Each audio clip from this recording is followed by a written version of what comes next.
We'll finish up today both our series in the mysteries of Christ found in the New Testament, 13 different mysteries or secrets unveiled to us through the Scriptures, and also finish our series of the mysteries of the kingdom. So we spent all week on looking at Matthew 13 and the mysteries of the kingdom.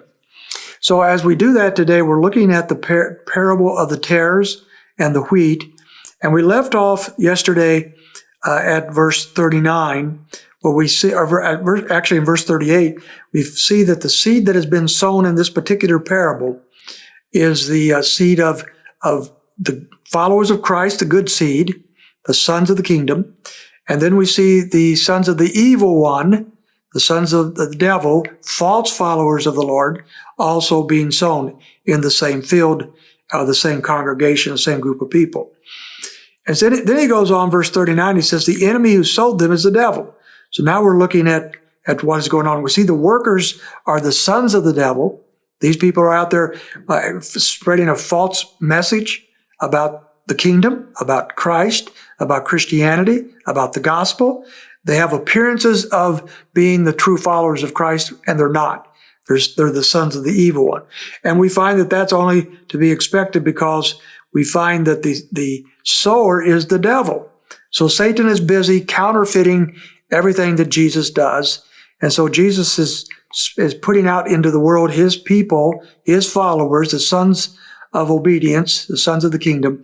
And Satan is putting out false followers of Christ who are actually followers of himself. So we see that in that verse 39. Then he says, and the harvest is the end of the age, and the reapers are the angels. So now he jumps to the future. What are we to do with these particular people who are claim to be part of God's kingdom, claim to be followers of Christ and are not? So it says here in verse 40, so just as the tares are gathered up and burned with fire, so it shall be at the end of the age. Now he moves clear to the time of the coming of Christ, second coming.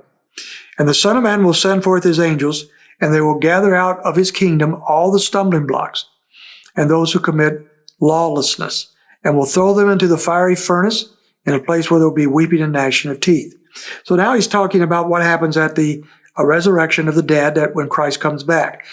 Daniel chapter 12 spoke about this very thing back in the Old Testament. So when the Son comes back, when Christ comes at the second coming, he sends angels forth to gather out of the harvest all those who are false, all those who truly do not know Christ and who are pretenders. And he gathers them out of the kingdom, and he sends them into the fiery furnace, a place of weeping and gnashing of teeth. So the lake of fire, often what we would call hell, but essentially the lake of fire. Now we know here that he's talking about not the rapture, but the second coming. At the rapture of the church, the Lord comes back into the sky and takes his people to be with him out of the earth, leaving behind unbelievers.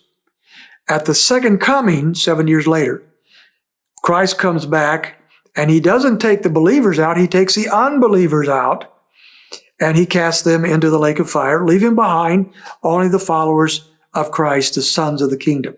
And then the earth at that point that is populated only with the people of God, those who follow Christ. And that's what he talks about in verse 43. Then the righteous will shine forth as the sun in the kingdom of their Father.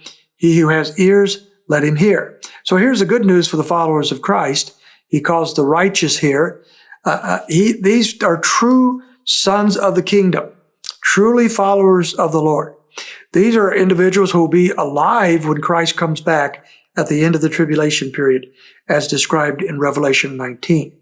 And at that point, having gathered out all the unbelievers from the earth and sent them off to judgment, he leaves behind only the followers of himself. And they will they will be the ones who enter the millennial kingdom with Christ as he sets it up on earth. And finally, his kingdom is on earth as had been promised throughout the Old Testament. Israel will be restored to the land. Great blessings will be theirs physically and spiritually. Christ will be on the throne of Israel, of David, over Israel in Jerusalem, and for 1,000 years he will reign there.